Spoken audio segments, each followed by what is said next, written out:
오늘 본문에는 황금사슬이라는 구원의 서정이 나옵니다. 이것은 모든 것을 하나님이 미리 정하셨다라는 것을 기초로 하고 있습니다. 그래서 오늘 본문에 나오는 칭의, 중생, 영화 같은 교리도 미리 정하셨다라는 값없는 선택 안에서 그 기초를 찾지 아니하면 이러한 나머지 것들도 견고해질 수가 없다라는 것입니다. 그래서 오늘 본문에 미리 정하셨다라는 말씀을 가지고 하나님께서 그 주권적으로 다스린다는 것을 연결해서 말씀을 나누도록 하겠습니다. 종교개혁의 이슈는 이신칭의였습니다. 이것은 구원의 원인이 하나님에게 있느냐 아니면 구원받는 사람에게 있느냐, 그것으로부터의 출발에 관한 문제였습니다. 종교개혁자들은 이 문제를 해결하기 위해서 예정론을 통해서 이 문제를 접근했습니다. 이 문제에 대해서 초기에는 루터와 에라스무스와의 자유의지 논쟁이 있었습니다. 이 논쟁은 약 1000년 전에 있었던 어거스틴과 펠라기우스의 논쟁의 또 다른 반복이었습니다. 또 제네바에서는 칼빈과 볼색이라는 사람의 예정론 논쟁이 있었고, 또 슈트라스부르크에서는 개혁파인 짱키우스라는 사람과 루터파인 마르바르라는 사람의 성도의 견인에 대한 논쟁이 있었습니다. 또 칼빈의 제자인 베제와 루터파 안드레와 사이에도 또한 예정론 논쟁이 있었고, 이 논쟁은 계속해서 네덜란드에서도 계속되었습니다. 예정론 논쟁은 종교개혁의 중심인 오직 은혜에 관한 논쟁이었습니다. 그리고 이러한 논쟁은 유럽 대륙과 또한 영국에서도 계속해서 일어나게 됩니다. 이렇게 예정론에 대해서 심하게 대립되어서 나타났다는 것은 예정에 대해서 분명하게 하지 아니하면 오직 은혜도 무너지기 때문에 그러합니다. 하나님의 계획에는 사물에 관한 것과 또 천사와 사람에 관한 것으로 나뉘어집니다.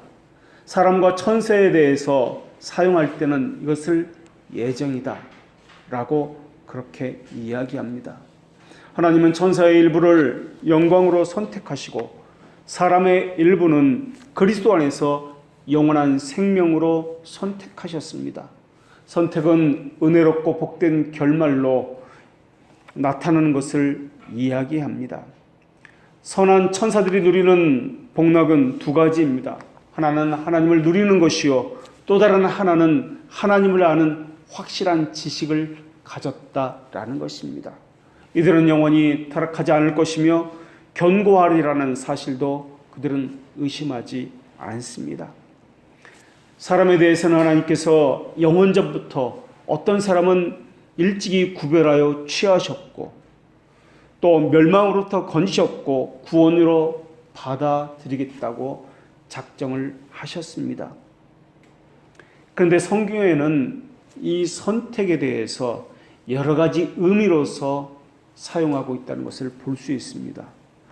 선택이라는 첫 번째 의미는 사울이 왕직에 선출되었다, 가룟 유다가 사도로 선택되었다 라는 것과 같이 어떤 직분에 있어서 이행하기에 뽑히는 것을 선택이라는 단어로 성경에서는 사용합니다. 또 두 번째 의미로서 성경에서는 영원한 작정을 의미하는데, 어떤 자들은 구별하시어 취하셨고 생명의 언약으로서 받아들이고 실행을 의미한다라고 하실 때 이것을 또한 선택이다라고 합니다. 이 모든 것들은 시간에서 이루어집니다. 또 선택의 세 번째 의미로서 사용되고 있는 것은 로마서 11장 7절에 보면은 오직 택하심을 입은 자가 얻었고 그 남은 자들은 우둔하여 졌느니라 라는 말씀이 나오는데, 환유법에 의해서 택한 자들, 바로 택자들 자체를 선택이라고 의미하고 있습니다. 이 세 가지 의미 중에서 오늘 본문은 두 번째 의미인 하나님께서 구별하셨고 취하셨고 또한 영원한 생명을 주셨다는 그러한 의미로서 사용하고 있습니다. 그런데 이 미리 정하셨다, 선택하셨다라는 예정에 관한 것은 언제 정하셨느냐라는 논쟁을 낳게 되고요. 또 그것이 누구냐 하는 문제를 또한 낳게 됩니다. 하나님의 섭리는 영화에 이르기까지 전 과정 가운데 다른 존재에게 영향을 받지도 아니하시고 또한 하나님의 뜻은 변화하지도 않으신다는 것을 전제하고 있습니다. 그리고 선택받았다는 것은 그 누구도 알 수 없다, 정확히 알 수 없다는 것을 또한 전제하고 있습니다. 그러나 선택받은 자들은 반드시 그 사람이 효과적으로 부르심을 받았다면 그리스도와 교제하기 위해서 교회로 부름을 받는다는 사실입니다. 그리고 그곳에서 하나님이 어떤 분인지를 배우게 되고 삶에서도 그분이 어떤 분인지를 체험하게 된다라는 것입니다. 교회에서 그분이 어떤 분인지를 배우지 못하면 그 어디서도 배울 수가 없습니다. 이러한 것은 하나님께서 미리 정하신 것이며 하나님의 의도와 결정하심에 의해서입니다. 그리고 이것은 그 대상을 향한, 선택된 대상을 향한 하나님의 일방적이고 일관적으로 나타나는 어떤 것입니다. 이 말씀은 하나님의 생각과 사람의 마음은 전혀 다르다라는 것을 의미하기도 합니다. 하나님은 여러 가지 마음을 품지 않으십니다. 성경에서는 이러한 하나님의 예정에 대해서 여러 가지로 말씀해 주셨습니다. 그래서 에베소서 3장 11절에서는 이것을 영원한 하나님의 뜻이다 라고 말씀해 주셨고, 사도행전 2장 23절에서는 하나님께서 정하신 뜻과 미리 아신 대로라고 말씀해 주셨고, 에베소서 1장 9절에서는 하나님의 뜻의 비밀이라고 하셨고 기뻐하심을 따라라고도 말씀해 주셨습니다. 그리고 오늘 본문에서는 이것에 대해서 미리 정하셨으니 라고 말씀하고 있습니다. 하나님의 작정은 그 시작부터 끝까지 완전하기 때문에 이것을 하나님의 모사라고도 말씀하고 있으며, 또 이것은 어떤 제한도 받지 아니하고 하나님의 기뻐하신 뜻을 따라 이루기 때문에 하나님의 의지라고도 말씀하고 있습니다. 하나님께서 한번 결정하시면 반드시 이루어진다는 측면에서 이것은 하나님의 영광과 함께 나타나기 때문에 이것을 하나님의 언약이라고도 이야기하며, 또 이것은 하나님께서 영원 전부터 하나님 안에서 예정된 일이다라고 말을 합니다. 그러나 이 하나님의 약속은 모든 인류에게 동등하게 나타나지 않습니다. 그리고 이 하나님의 예정은 하나님의 뜻 안에서 감추어져 있습니다. 그러나 하나님의 택자에게는 영원히 감추어 두시지 않습니다. 그래서 부르심으로 하나님의 선택이 나타나고, 하나님의 선택은 어떠한 자들에게 믿음을 부어주셨고 은혜를 부어주심으로 나타나고, 또 믿음을 가진 사람은 회개함으로써 자신이 믿음이 있다는 것을 알게 됨으로 나타나고, 또 회개의 삶을 사는 사람은 하나님께서 인도하셨고 지키신다는 것을, 지속적으로 그분이 어떤 분이라는 것을 그 사람의 삶에서 경험하게 하심으로써 나타나게 된다는 것을 알게 됩니다. 이것을 한마디로 아버지 되심이다 라고 이야기합니다. 이것을 부성애라고도 이야기합니다. 그러나 이 부성애는 누구에게나 모두에게 불리도록 하시지 않습니다. 하나님의 부르심은 선택의 증거라고도 부르기도 합니다. 하나님의 때가 되면은 하나님의 방법에 의해서, 하나님에 의해서 아버지 되심을 나타내실 것입니다. 물론 하나님은 어떤 이들을 선택하실 때 이미 자녀로 정하셨으나 그들의 부르심을 받지 않았다면 그 위대한 복을 소유하지 못할 것입니다. 그래서 그 사람에게 먼저 복음이 전해져야 합니다. 복음이 들려지지 않고는 그가 이 위대한 복을 소유할 수가 없기 때문에 그렇습니다. 그래서 하나님은 말씀과 성례를 수단으로 인해서 그들에게 복음이 들려지도록 하고, 또한 그들을 교회로 불러서 순전한 말씀을 듣고 그들에게 하나님의 자녀라는 것을 깨닫게 하시고 믿음이 견고하게 세워지는 것을 또한 알게 하시는 것입니다. 그래서 먼저 부름을 받은 사람에게는 해야 할 사명이 있습니다. 우리는 선택받은 사람이 누구인지 모릅니다. 다만 우리는 전해야 할 사명이 있다는 것은 분명히 알고 있습니다. 내가 그 진리를 알고 있다면 알지 못하는 자들에게 그 진리를 전해 주어야 한다는 사명이 있다는 것도 함께 기억해야 할 것입니다. 내가 값없이 받았으니 그들에게도 값없이 줘야 한다는 것을 또한 기억해야 할 것입니다. 말씀을 전해보면은 그 사람이 누구인지를 어느 정도는 알 수가 있습니다. 그들이 받아들이지 않는다면은 그 사람 안에는 무지와 어둠이 자기 왕국을 만들었기 때문이라는 것 또한 알 수가 있습니다. 어둠의 왕이 그 사람을 눈멀게 했기 때문에 그렇습니다. 그런 사람은 하나님에 대해서 전적으로 강팍함과 무지를 가지고 있습니다. 그래서 그 사람은 반드시 악합니다. 그래서 반드시 그 사람은 어둠 속을 걸어야만 합니다. 하나님에 대해서 그 어떤 지식도 빛도 가지고 있지 않기 때문에 그렇습니다. 이들은 무지에 대한 첫 번째 부류의 사람들입니다. 이들 말고 무지를 가진 또 다른 부류가 있습니다. 이들에게도 우리는 동일하게 복음을 전해야만 합니다. 이들은 하나님에 대한 거짓된 지식을 가진 이들이기 때문에 그렇습니다. 오류와 거짓된 복음을 가졌기 때문에 그들은 하나님을 모르는 이들이라고 불려야 할 것입니다. 잘못된 지식은 일종의 무지입니다.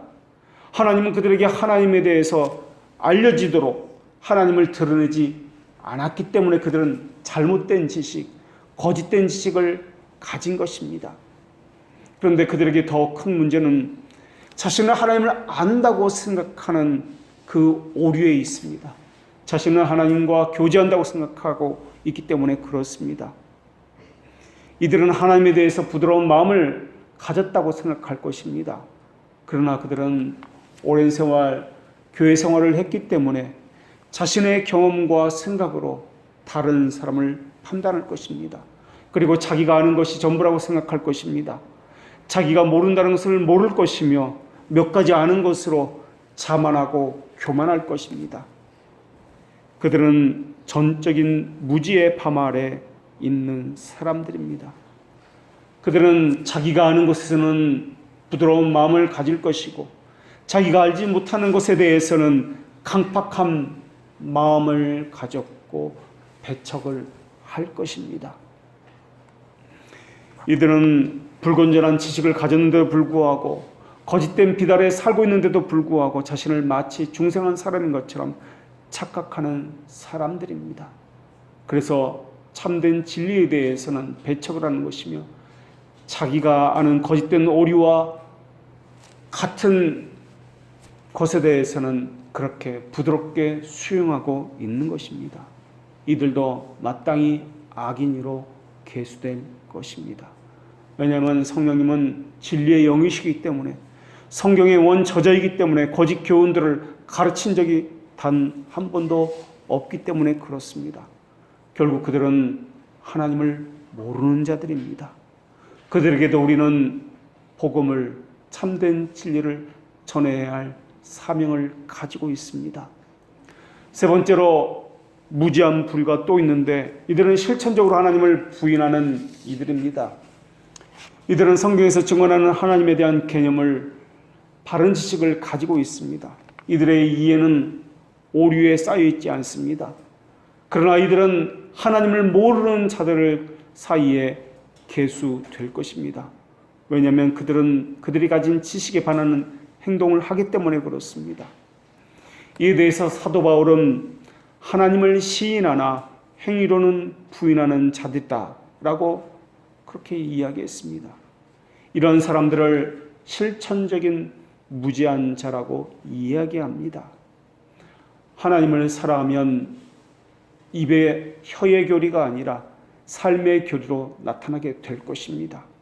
교회를 향한 사랑과 하나님을 향한 사랑은 분리되지 않습니다. 그래서 그들은 교회의 아픔에 대해서 민감해지며 교회의 필요에 대해서 무관심하지 않습니다. 그래서 자기 필요가 아니라 교회의 필요를 구하게 됩니다. 하나님의 자녀라는 말은 기업 무르기를 한다는 말입니다. 기업은 구약에서는 땅에 관해서 나오는 말입니다. 기업 무르기는 땅을 이어받는다는 말인데 하나님의 다스림이 통용된다는 말이며 하나님의 주권이 나타나는 곳을 이야기합니다. 그런 곳을 교회다라고 이야기합니다. 교회 안에는 두 부류의 사람이 있습니다. 하나님을 부르심을 받은 자와 그렇지 않은 자입니다. 복음의 선포는 선택이라는 원천에서 흘러나오는 것이지만 이러한 선포는 악인들도 함께 듣는 것이기 때문에 그 자체로는 선택이 완전한 증거를 갖지 못합니다.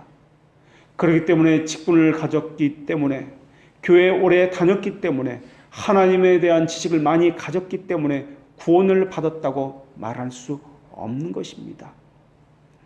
하나님께서는 선택된 백성들을 믿음으로 인도하기 위해서 효과적으로 가르치십니다. 우리 주님은 그것을 이렇게 말씀하셨습니다. 그들이 다 하나님의 가르침을 받으리라 기록되었은즉 아버지께 듣고 배운 자마다 내게로 나오니라. 또 다른 곳에서는 내게 주신 사람들에게 내가 아버지의 이름을 나타내었느니라 라고 말씀하셨습니다. 아버지의 이름을 나타냈다는 것은 하나님께서 어떤 분이라는 것을 그들이 알게 되었다, 체험하여 알고 있다라는 말씀입니다. 그래서 하나님의 자녀는 그들의 삶에서 아버지 되심을 배우게 됩니다. 또 다른 곳에서 우리 주님은 나를 보내신 아버지께서 이끌지 아니하면 아무라도 내게 올 수 없느니라 라고 말씀해 주셨습니다. 이렇게 하나님의 말씀이 사실이라면 배우지 않으려는 사람들은 그리스도께 나오지 않은 사람이라는 것을 알 수 있습니다. 또 하나님의 말씀이 사실이라면 그리스도께 오지 않는 사람은 배우지 않는 것으로 나타나고 그 사람은 하나님께서 예정하지 않은 사람, 하나님의 자녀가 아니라는 것으로 나타난다는 것을 미루어 짐작할 수 있습니다.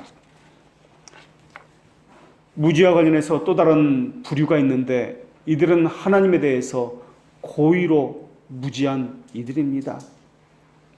이들은 하나님에 대해서 무지하려고 노력합니다. 거룩한 것에 대한 지식을 몰아내려고 노력하는 자들입니다. 왜냐하면 그들은 죄를 짓는데 자유함을 갖기 위해서입니다.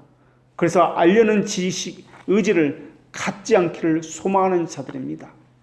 그들은 하나님께 말하기를 우리를 떠나서서 우리가 주의 도리를 알기를 바라지 않나이다 라고 말을 합니다. 더 악을 자유롭게 행하기 위해서입니다. 무엇이 하나님의 뜻이며 무엇이 선한 것인지 그래서 알기를 거부합니다. 하나님의 속성을 왜곡하고 성경에서 계시하지 않는 하나님을 자기가 만들어냅니다. 그러면서도 하나님께서는 자기 편이라고 생각하고 자기 생각에 맞장구 치는 하나님을 자기 스스로 만들어내기 시작합니다. 그러면서 그들은 마침내는 그런 하나님은 없다라고 믿습니다. 그래야 자기가 마음껏 자기가 원하는 것들을 할 수 있기 때문에 그렇습니다. 아버지께 듣고 배운 사람마다 내게로 오느니라 라는 말씀은 은혜라는 말인데 사람의 마음 가운데 하나님께서는 비밀이 베푸신다라는 특징을 가지고 있습니다. 강팍한 마음을 가졌기 때문에 그들은 하나님의 은혜를 받아들이지 않습니다. 무지하기 때문에 여전히 그 자리에서 교만함과 강팍함을 제거하려 하지 않습니다. 하나님께서는 하나님의 자녀에게 무엇이라 말씀하셨습니까? 하나님은 강팍한 마음을 없애주시려고 부드러운 마음을 주시는 분이라고 그렇게 말씀하고 있지 않습니까? 그래서 하나님의 백성에게는 부드러운 마음이 있습니다. 강팍한 마음이 제거되었기 때문에 그렇습니다. 하나님의 말씀에 하나님의 속성에 합당한 그릇으로 만들기 위해서 영광을 위해서 하나님을 아는 지식에 이르도록 하나님은 하나님의 자녀를 훈련시키십니다. 성품에 있어서도 그러하며 거룩에 있어서도 그러합니다. 그렇다면 하나님께서는 왜 모든 사람을 그리스도께 나오도록 가르치시지 않으셨느냐 하는 것입니다. 하나님께서 가르치는 사람은 모두 긍휼로 가르치시기 때문에 그러하며 가르치지 않는 사람은 모두 심판으로 가르치시기 때문에 그러합니다. 하나님께서는 하고자 하시는 자를 긍휼히 여기시고 하고자 하시는 자를 강팍게 하시기 때문에 그러합니다. 그렇기 때문에 하나님께서는 택하신 자들을 자녀라 부르시며 스스로 그들의 아버지가 되시는 분이십니다. 아버지가 되신다는 것은 그들은 하나님의 자녀가 되었다는 뜻이며 또한 관계를 가졌다는 뜻이며 또한 가족이라는 이름으로서 그들은 불린다라는 것입니다. 그래서 믿는 것과 아는 것에 하나가 되게 하신다는 뜻입니다. 그리고 자녀가 되었다, 아버지가 되었다라는 것은 하나님께서 거저주시는 자비 이외의 것에서는 그 무엇도 찾을 수 없다는 뜻이기도 합니다. 왜 누구는 부르시고 누구는 부르지 않으셨습니까? 그에 대한 대답은 하나님의 기쁘신 뜻 외에는 모른다라고 대답할 수밖에 없습니다. 그것이 오늘 본문에 미리 정하셨다, 예정하셨다는 뜻입니다. 그래서 사도 바울은 그런즉 원하는 자로 말미암도 아니요 다른 박질하는 자로 말미암도 아니요 오직 긍휼히 여기시는 하나님으로 말미암아라고 고백을 했습니다. 하나님께서는 아무 계획 없이 인간을 창조하신 분이 아닙니다. 또 이 세상에 오도록 보내신 분이 아닙니다. 오히려 수많은 사람들의 삶을 미리 정하셨고 이들이 처음부터 끝까지 자신의 인생을 살 수 있도록 하신 분이십니다. 하나님은 단순히 자연적인 법칙으로만 이 세상을 움직이시는 분이 아닙니다. 하나님은 삶의 개별적인 부분까지 하나님의 뜻이 나타나도록 하신 분이십니다. 들에 핀 들불이나 참새 한 마리 사고 팔리는 것이나 우리의 머리털이 빠지는 것 하나까지 하찮은 피조물의 생사에서 가장 세밀한 부분에까지 모든 것이 하나님의 뜻이 분명하게 작용했기 때문에 그러한 일들이 나타나는 것입니다. 그래서 하나님의 선택은 조건이 아니라 절대적입니다. 하나님의 작정은 어떤 조건을 필요로 하지 아니하며 어떤 조건에 의해서 그 결과가 변하지도 아니합니다.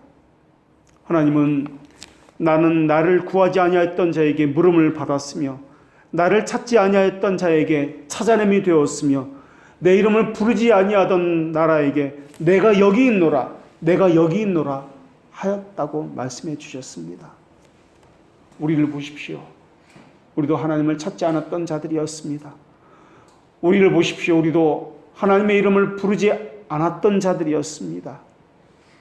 오히려 교회라는 것은 하나님의 말씀이라는 것은 귀찮고 짜증나고 불편한 곳이었습니다. 애고방 바로의 심정을 강팍하게 하신 분은 하나님이셨습니다.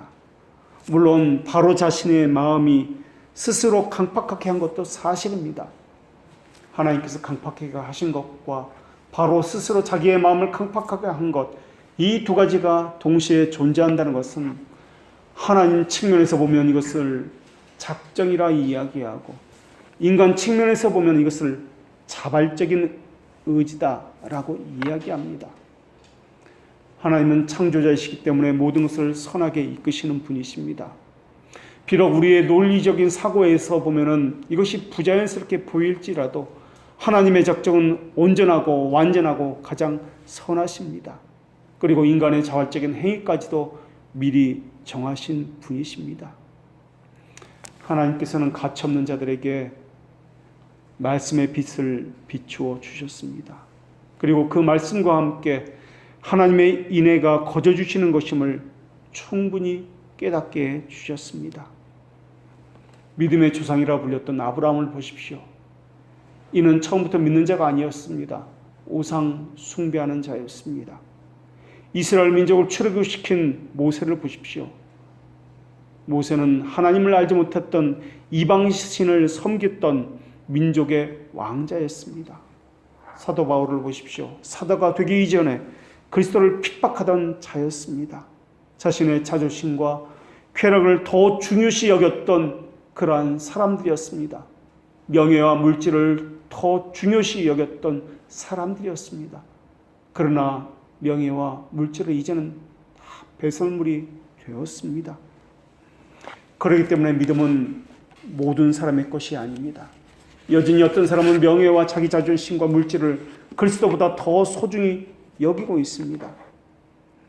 하나님께서는 자기의 영광을 외인들에게는 나타나지 않으시는 분이십니다.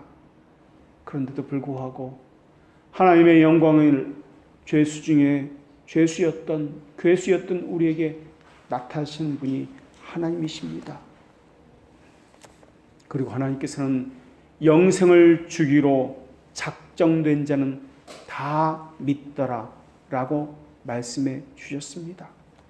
그렇다면 왜 어느 곳에서는 해가 빛을 발하고 어느 곳에서는 어둠 속에 내버려져서 악한 영의 말에 속고 있는 사람들이 나타나는가 하는 것입니다.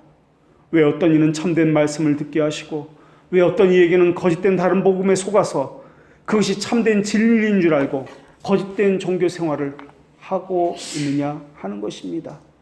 왜 복음의 이슬은 어느 곳에 내리게 하시고 어떤 곳에는 내리지 않으며 왜 복음이 로마에서는 빨리 이렇도록 전해졌으며 어떤 곳에서는 복음이 들어가지 않느냐 하는 것입니다. 왜 어떤 곳에서는 복음이 들어가자마자 금방 꺼졌으며 왜 한 장소에서 한 시대에는 복음의 빛으로 환하게 타올랐지만 왜 다음 시대에는 어둠에 뒤덮게 하셨느냐 하는 것입니다. 왜 이전에는 잘 믿던 기독교 국가가 지금은 우상을 섬기는 나라가 되었으며 왜 어떤 사람은 개혁교회 다니고 어떤 사람은 소위 복음주의 교회에 다니고 있느냐 하는 것입니다. 왜 어떤 사람은 무지함 가운데 살고 있으면서도 그 절박함을 잃어버리고 살고 있으며 또 어떤 사람은 갈급하고 상한 심령으로 살고 있느냐 하는 것입니다.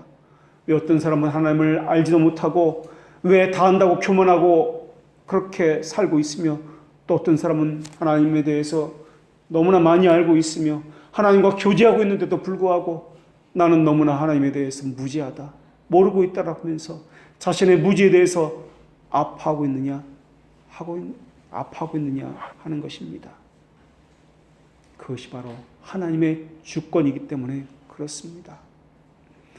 복음이 나중에 선포되는 것과 더 빨리 선포되지 않는 것과 하나님은 사도 바울을 통해서 영원하신 하나님의 영을 따라 이루어진 것이다 라고 고백하고 있습니다. 믿음이라는 것은, 은혜라는 것은 하나님의 일방적인 선택의 결과입니다. 우리는 하나님의 협력자가 아닙니다. 은혜를 받는 것에서도 하나님의 의지가 우리를 부르는 것이지 우리에게 무슨 자격이 있었기 때문에 우리를 부른 것이 아닙니다. 성경을 보면은 어른이요 이스라엘의 가장 높은 직분을 가졌고 하나님에 대해서 수많은 체험과 지식이 있었던 엘리에게는 말씀을 주시지 아니하고 아무것도 모르는 철부지와 같은 아이였던 사무엘에게 하나님께서 그의 이름을 불러주셨다는 것을 알 수가 있습니다. 하나님의 마음은 사울에게서 다윗에게로 옮겨갔습니다. 예수님은 베드로는 용서하셨지만 가룟 유다는 자기 스스로 목숨을 끊도록 내버려 두셨습니다. 어떤 이들은 기질이 매우 둔해서 마음에 하나님에 대한 어떤 인상도 받지 못합니다. 그러나 어떤 이들은 물처럼 부드러워져서 하나님이 원하는 것을 할 수 있도록 마음껏 마음이 휘어집니다. 그것은 하나님께서 기뻐하시는 대로 그 사람을 빚으셨기 때문에 그러합니다. 하나님은 어떤 사람은 나라를 다스릴 만한 역량을 갖도록 빚으셨고, 또 어떤 사람은 작정하는 직장에서 하는 일조차, 자기 일조차 힘겨워하도록 빚으셨습니다. 또 하나님은 어떤 이들에게는 나라를 움직일 만한 지혜를 주셨고, 또 어떤 사람에게는 자기 일을 처리할 수 있는 지혜조차 부족하도록 그렇게 하셨습니다. 어떤 이는 사람을 다스리기에 적합하게 하셨고, 어떤 이에게는 자기를 다스릴 수조차 없을 정도로 그렇게 힘겨워하게 하셨습니다. 어떤 이들은 외적으로 볼품없게 하셨고, 어떤 이들에게는 외적으로 아름다운 외모를 갖게 하셨습니다. 어떤 돌은 보석처럼 빛나고 찬란한 광택을 자랑합니다. 어떤 별은 찬란히 빛나고 어떤 별은 반딧불처럼 희미하게 빛납니다. 하나님은 어떤 사람에게는 해의 영광을 주셨고, 어떤 사람에게는 달의 영광을 주셨고, 어떤 이에게는 별의 영광을 주신 분이십니다. 이 모든 것은 하나님께서 하나님의 기쁘신 뜻대로 각자에게 주권적으로 나눠 주셨기 때문에 그렇습니다. 왜 하나님께서 어떤 사람에게 다른 사람보다 더 많은 은사를 주실 수 없으셨겠습니까? 왜 하나님께서는 어떤 사람에게는 다른 사람보다 더 많은 재물을 주실 수 없으셨겠습니까? 그것이 하나님의 자녀라면 더더욱 더 많은 것을 주실 수도 있으셨을 것입니다. 예술가들이 마치 자기의 작품에 공을 들이고 더 애정을 갖고 더 사랑하는 것처럼 하나님도 그렇게 하실 수 있으셨을 것입니다. 그런데 하나님께서는 그렇게 하지 않으셨습니다. 그리고 우리는 하나님의 주권에 대해서 이것을 몹시 견딜 수 없어 하고 있습니다. 왜 내게는 주시지 않습니까? 왜 다른 사람에게는 더 많이 주셨습니까? 왜 내게는 이렇게 대하십니까? 왜 다른 사람은 더 좋게 대하십니까? 왜 내게는 이것만 주셨습니까? 왜 다른 것을 주시지 않습니까? 하나님은 불의합니다. 불공평합니다. 그렇다면 하나님은 두로와 시돈 사람에게는 허락되지 않은 은혜의 수단들을 왜 고라신과 베스다에게 주신 것입니까? 두로와 시돈에게 복음이 전해졌더라면 베스다 사람들보다 더 빨리 복음을 쉽게 더 받아들였을 텐데 말입니다.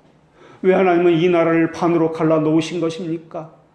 왜 하나님은 바르고 참되게 하려고 하는 개혁교회들을 이토록 힘겹게 하시고 계시는 것입니까? 왜 수많은 사람이 이곳에 와서 함께 복음을 들으면 안 되는 것입니까? 우리와 함께 하나님을 바르게 예배하려고 그렇게 몸부림치면 안 되는 것입니까? 왜 이스라엘 세력은 많은 지역을 차지하고 있는 것입니까? 왜 이단은 이 땅에 번성하고 있으며 우리보다 숫자를 더 많이 가지고 있는 것입니까? 왜 그리스도를 주로 고백하는 그러한 곳은 왜 작은 영역만 차지해야 하는 것입니까? 거짓과 속임으로 가득 찬 이단들도 그렇게 사람의 수를 자랑하고 그렇게 물질에 많은 복을 받은 것처럼 자랑하고 있는데 왜 우리는 이렇게 몇 되지 않는 곳에서 힘겨워하며 물질의 복을 전혀 받지 못한 것처럼 그렇게 살아가고 있는 것입니까? 이 모든 것은 하나님의 주권적인 즐거움이 낳은 열매입니다. 이것에 대해서 불평하고 원망하고 불공정하다고 여기는 분은 하나님의 주권에 대해서 원망하고 잘못되었다라고 하는 것입니다. 하나님께서는 이렇게 말씀하셨습니다. 참새 2마리가 한 이스라엘원에 팔리는 것이 아니냐. 그러나 너희 아버지께서 허락하지 아니하시면 그 하나라도 땅에 떨어지지 아니하리라. 사탄이 신자들을 낙심시키려고 할 때 가장 잘 사용하는 무기는 속임과 의심입니다. 그런데 이 속임과 의심이 가장 많이 활용되는 곳에서는 바로 하나님의 주권과 예정에 대해서 의심을 일으키게 하는 것입니다. 그리고 동시에 하나님의 주권과 예정에 대해서 왜 그런지 탐구하겠다라는 악한 소원을 마음에서 일으킴으로 그것을 시작합니다. 그들은 사탄을 나비로 두었기 때문에 사탄의 속성을 그대로 본받은 자들입니다. 그들은 판단하는 자들이며 거짓과 속임을 무기로 해서 하나님의 말씀을 배우지 않으려 하며, 그러나 다른 것에 대해서는 더 열심을 내는 자들입니다. 거짓에 대해서는 열심을 내며 헛된 것과 허무한 것에서는 더한 열심을 내서 그것을 마치 진리인 것처럼 그렇게 하는 자들이기 때문에 그렇습니다. 하나님의 주권이 아니면 우리는 하나님을 무엇이라 부를 수 있단 말입니까? 하나님은 창조주입니다. 하나님께서는 자기 뜻대로 모든 것을 하실 수 있는 분이십니다. 사탄은 사람의 양심을 점령하여 동요를 일으키고 있습니다. 그래서 하나님과의 평안과 또한 위로를 잃어버리게 만듭니다. 어떤 사람은 하나님의 예정에 대해서 험한 바다에 비유하면서 그것을 굳이 말해야 되느냐라고 이야기합니다.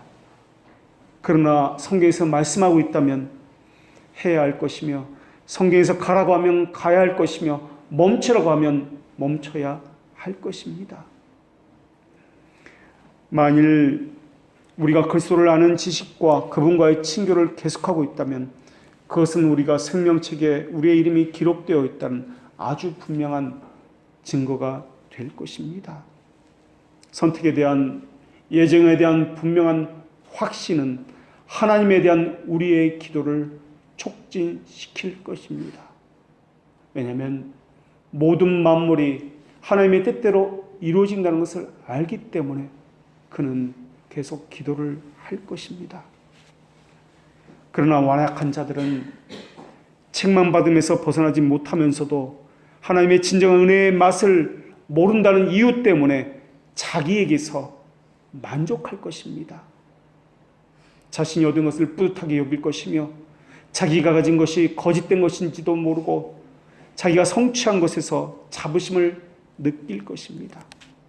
그러나 그들은 자기가 원하지 아니하는 것, 자기가 좋아하지 않는 교훈을, 가르침을 들을 때는 예수님을 떠나갔던 사람들처럼 교회를 떠나갈 것입니다.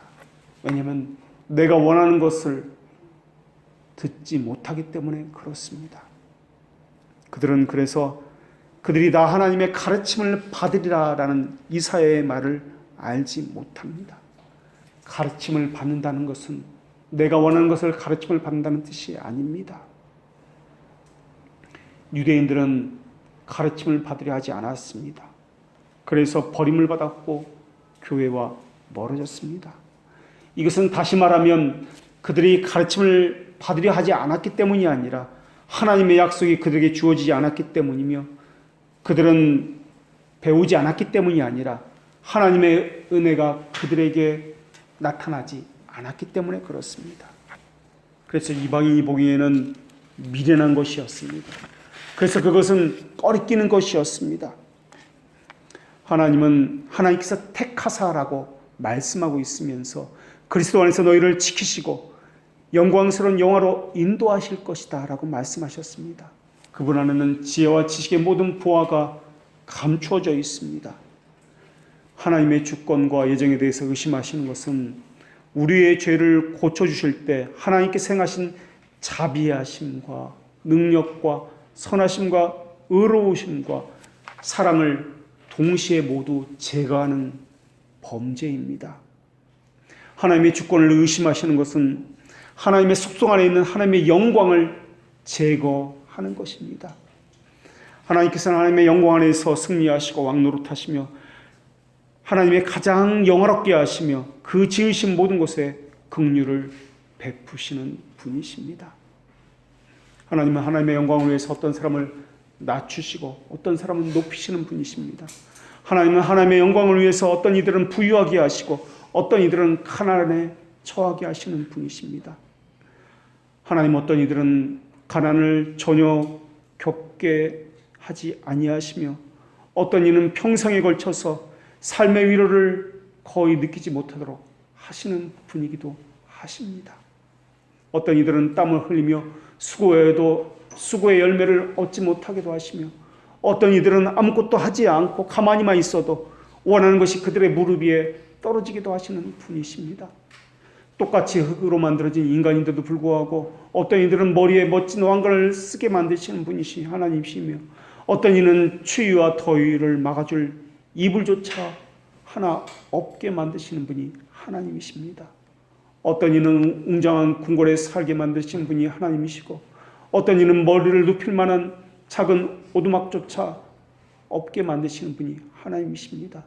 어떤 사람의 손에는 금은 보화가 넘쳐나게 하시고 어떤 사람의 손에는 흙과 눈물과 뒤범벅이 된 것들로 적셔지게 하시는 분이 하나님이십니다.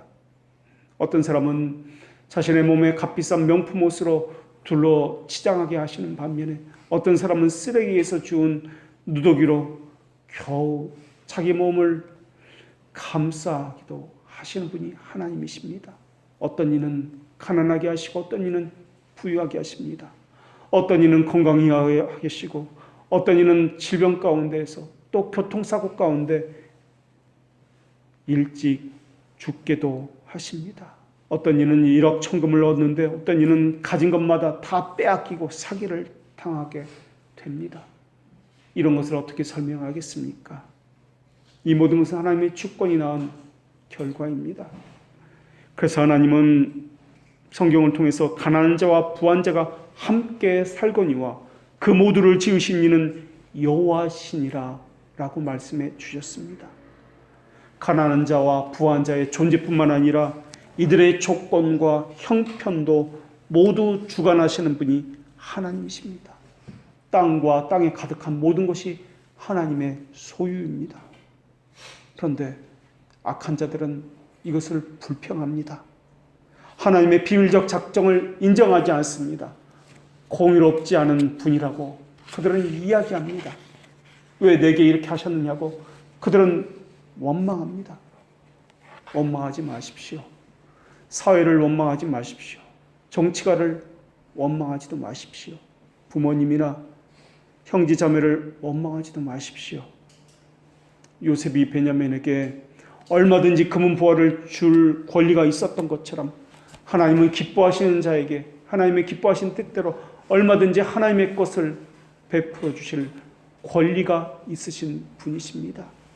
하나님은 비를 어떤 성읍에는 내리게 하시고 어떤 성읍에는 내리지 않게 하시듯이 하나님은 어떤 사람에게는 풍요로움을 주시고 어떤 사람의 머리에는 내리지 않는 분이십니다. 어떤 이에게는 복으로 관을 세워 주시는 반면에 어떤 이에게는 계속해서 고난의 십자가를 지게 하시는 분이십니다. 그러니 하나님을 원망하지 마십시오. 물론 우리의 속성은 하나님을 원망하고 불평하는 속성을 가지고 있습니다. 마치 위대한 하나님의 이적과 하나님께서 자신들에게 행하신 것을 받은 그 다음 날 바다가 갈라지는 것을 보고 바로 그 다음 날 하나님을 원망했던 이스라엘 백성들처럼 왜 우리에게 마실 물이 없느냐고 했던 그 백성들처럼 말입니다. 하나님의 지혜와 선하심을 생각해 보십시오. 우리 그것이 무엇인지 모릅니다. 그러나 하나님은 선하신 분이라고 분명히 하나님의 이름을 통해서 우리에게 말씀해 주시지 않았습니까? 하나님은 하나님의 소유를 처리하실 권리가 있으며 배분하실 권리가 있으신 분이십니다. 하나님은 하나님의 소유물을 어떤 사람에게선 빼앗아 다른 사람에게 주실 권리가 있습니다. 마치 하나님은 애굽의 보아들을 출애굽한 이스라엘 백성들에게 넘겨주신 것처럼 말입니다. 하나님은 이스라엘 백성들에게 가나안 땅도 넘겨주셨습니다. 민수기에 보면은 가나안과 전쟁을 하는 모습이 잘 묘사되어 있습니다. 이때 가나안과 전쟁을 했는데도 불구하고 이스라엘 백성들은 단 한 사람도 죽지 않았다라는 기록이 있습니다. 전쟁을 했는데 사람이 한 사람도 죽지 않았다라는 것은 무엇을 의미합니까? 이것은 전쟁했다는 뜻이 아닙니다. 거저 값없이 은혜로 그 땅을 주셨다라는 의미입니다. 아브라함과 약속했던 400년 후에 너희의 자손이 가나안 땅으로 돌아온다는 약속이 지켜졌다는 의미이며, 또 아브라함과 했던 큰 재물을 가지고 들어갈 것이라는 약속도 지켜졌다는 의미입니다. 하나님은 세상의 상황들을 바꾸시는 분이기도 합니다. 하나님은 높은 지위에 있는 자들을 비천하고 이름 없는 처지로 전락하게도 만드시는 분이시며, 가난하고 비천한 자들을 부유하고 영예로운 자리에 앉게도 하시는 분이십니다. 재판장이신 하나님은 낮추시기도 하시고 높이기도 하시는 분이십니다. 설령 어떤 사람이 빈곤과 수치 속에서 평생을 산다 할지라도 하나님은 어느 누구에게도 악을 행하시는 분이 아니십니다. 하나님은 주시거나 취하신다 할지라도 우리의 것을 가지고 주시거나 취하시는 분이 아니십니다. 하나님의 것을 가지고 주시기도 하시고 취하시는 분이기도 합니다. 만일 하나님이 모두에게 동등한 은택을 베푸셨다면 사람들은 자기가 마땅히 받아야 할 것을 받았다고 당연하게 여겼을 것입니다. 그러나 누구는 받았고 누구는 받지 않았다면 하나님께서 주시기도 하시고 하나님께서 취하기도 하신다는 하나님의 주권에 대한 확신을 갖게 될 것입니다. 그리고 하나님의 주권을 인정하지 않는 자들에게는 하나님의 다스림이 있다는 것과 하나님의 심판이 있다는 것도 알려주게 될 것입니다. 왜 하나님께서는 이스라엘 백성은 400년 후에 가나안 땅으로 그때서야 비로소 인도하셨습니까? 아브라함에게 약속하신 바로 다음 날 당장에 인도하실 수는 없었단 말입니까? 왜 하나님은 이스라엘 백성들을 애굽에서 건져내신 것을 오랜 세월을 흐른 뒤에야 고난을 받고 그 후에야 하셨습니까? 왜 하나님은 바로와 애굽에게 치명적인 것을 보내셨을 때 단 한 번에 그 모든 일을 끝내실 수도 있었을 텐데 왜 여러 번의 이적을 보내셔서 힘들게 오랜 시간을 거쳐서 그 일을 하셨느냐 하는 것입니다. 왜 하나님은 인간이 태어나자마자 완전한 모습을 가지고 완전한 구원으로 이르게 하지 아니하시고 유아기를 거쳐서 방황하게 하시고 고통을 받게 하시고 오랜 시간 공부하게 하시고 눈물과 수고로 훈련의 과정을 거치게 하셨느냐 하는 것입니다. 왜 육체의 아픔을 경험하게 하셨습니까? 왜 심정의 고난과 배신의 아픔과 못먹음과 헐벗음과 또한 밤잠을 자지 못함을 경험하게 하셨으며 왜 바르게 한 번에 바른 진리를 얻지 못하게 하시고 이리저리 헤매고 방황하게 하심으로써 시간과 돈을 버리고 정력을 버리게 하심으로써 그때서야 비로소 진리를 알게 하셨는가 하는 것입니다. 왜 한 번에 건지지 않으셨습니까? 왜 세상에서 비참함과 세상의 즐거움과 헛된 것을 누리면서 살게 하셨느냐 하는 것입니다. 다른 이유로는 이것들을 설명할 수가 없습니다. 그것이 하나님의 주권이며 하나님의 기뻐하신 뜻이기 때문에 그렇습니다. 하나님께서는 이렇게 말씀하셨습니다. 그들의 연대를 정하시며 거주의 경계를 한정하셨으니 때와 시기는 아버지께서 자기의 권한에 두셨나이다. 하나님께서 미리 정하신 그들을 또한 하나님께서는 영원롭게 하실 것입니다. 기도하겠습니다.